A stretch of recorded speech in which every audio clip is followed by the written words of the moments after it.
Before we get started today, I want to let you know, if you are triggered by people not enjoying the Michael Bay films, if that upsets you, and you can't keep control of your emotions in regard to that, this is not the review for you. Let's go.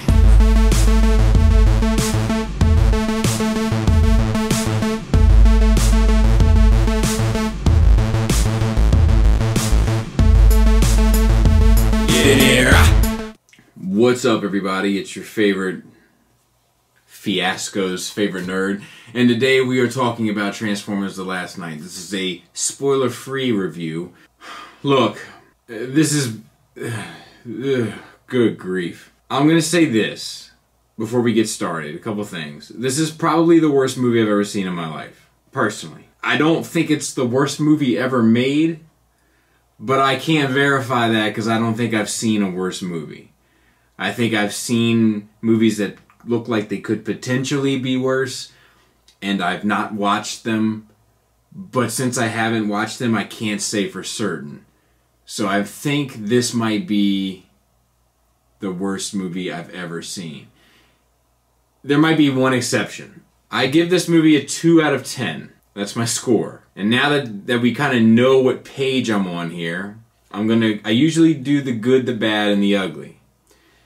But today I'm going to do the bad, the ugly, and then leave on the good. Leave on a good note, since I had to get all that negative out of the way. The bad. I think that this is the most incoherent movie of the 5, and I think that's saying something. I read a review that said, although it's shorter, it seems longer, dumber, and louder than any other one before it. I think that's pretty accurate. One of the things that I find the most surprising, and maybe I shouldn't, I think it's just the most clear example, is that it doesn't really have any connective tissue to the other movies. It sort of acts independently and doesn't really hold itself to any sort of continuity within its own universe. There are a number of decisions made by the writers that I don't understand. Without spoiling anything, it's very difficult to speak about those things. But the humans, their motivations, and why they're doing the things that they're doing are directly contradicted by the actions that they take in order to do those things. That in and of itself isn't the biggest deal in the world, but the problem is that it's more so indicative of everything else in the way that this film is approached. A buddy of mine said it seems like it was written and directed by a 4-year-old.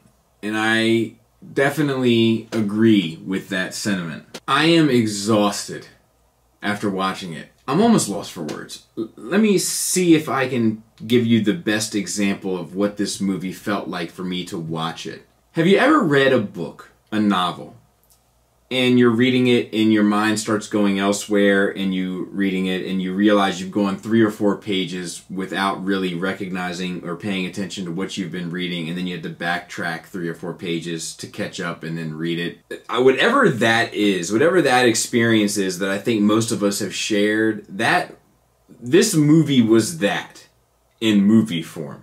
That experience transformed into a movie. It is a mess. We are used to the Transformers not having any sort of real character arc through these movies. It's just something that we've kind of become numb to, I think.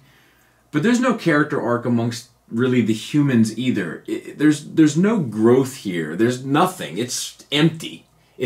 Every character in this is paper thin. It's just poorly put together. The robots are typical. There's story elements that tie in from other places with characters that we've seen in the past that don't necessarily have any real impact on the movie that you're watching. A lot of this film has been marketed on this young girl, and one could argue inappropriately marketed with her, and I wouldn't necessarily disagree with that. And then this character Squeaks, and they really aren't the center. I don't know what the center of this story is. It's like a standalone movie. It's like we're seeing a parallel universe of the Transformer universe with no concept of how it ties into the universe that's already been established. It's a joke. I think one of the reasons why I'm having trouble finding words to describe it is because the actual experience of seeing it has made me dumber. But the bad really is that there's no connective tissue to any of the other films, that the motivations of the characters don't really make sense for the world that they live in. There's also a bit of a time jump between these films, and nothing's really explained as to how things ended up the way they are now. And the writing is terrible, both in concept and also the dialogue. There's an awful lot of, like, I curse like a sailor in my personal life, and there's an awful lot of S words used in this film, but it's like they're using it for the sake of using it. It's not like it's like how people regularly use it. It's like just, I just learned how to cuss, and here is an example of ways to use it. It's a disaster. As far as the ugly, I guess that ties into it. You're introduced to characters that don't really have any bearing or meaning. There's, of course, cultural stereotypes that end up defining robots, which is very tired and has failed since its very first incantation within this franchise and in this format. The effects look good, so that's not really an ugly thing, but I will say there is one scene where Optimus Prime is running up a hill, and that looks stupid. You'll know it when you see it. People laughed in the theater, and it's not supposed to be a funny scene, but people laughed in the theater when he was running up the hill. There's a lot of jokes in the movie, but none of the jokes landed. There wasn't one, like, laughter, like audience laughter from any of the jokes. They just got washed aside. Now the theater was only half full, so obviously there's a lot of smarter people out there than I am in terms of their decision making, but the half of the theater that was there, none of them laughed at the jokes that landed. Maybe one or two chuckles. Only one person clapped at the end, and it was kind of one of these numbers. I think they were just befuddled and didn't know what to do. There's a scene that involves Marky Mark and a sword, without spoiling anything. That was probably the ugliest moment of the film. That actually got audible sighs, and if you could hear the sound of a person rolling their eyes, you could hear that experience within the theater.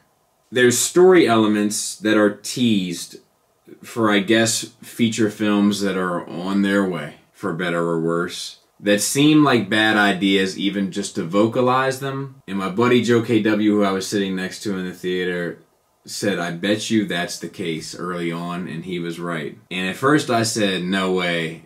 And I came back like 2 seconds later to him and I was like, "You know what? You're probably right." And he was. It's not good at all. I think it is the worst of the 5. I think they have hit an all-time low.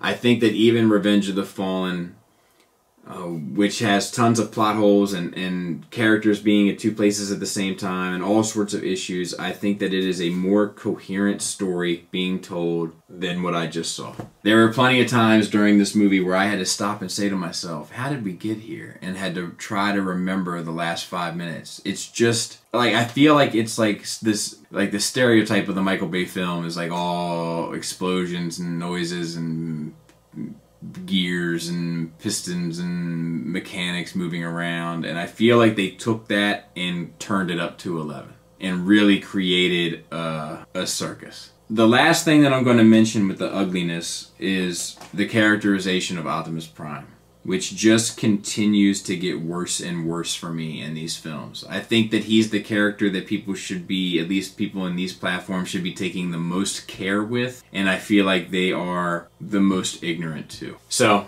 I'm not going to say too much more about it. We're going to talk a lot about it on SCU and NRR and stuff, so there'll be plenty of time to hear more spoilerific reactions to it. And I think the only reason why I'm giving it a 2 out of 10 is because I liked like a little moment here and a little moment there, and that gives it 1 point. Which brings us to the other point, and we need to talk about the good. Music's still solid.